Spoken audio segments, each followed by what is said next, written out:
open na namin yung command. Tanggalin na lang namin yung tape dito para safe.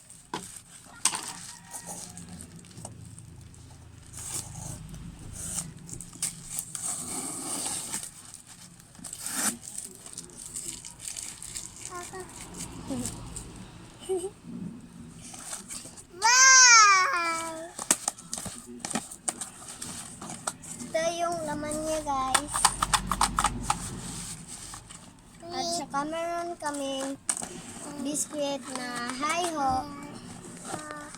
Meron kaming biscuit na hi choco at saka meron kaming biscuit na cookies.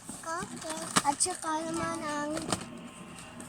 meron kaming hi choco at saka cookies. At saka ito naman is assorted chocolate and then ito. Lagay na natin dito din.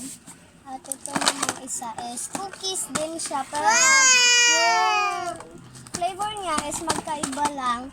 Ito ay butter cookies at ito naman ang chocolate cookies.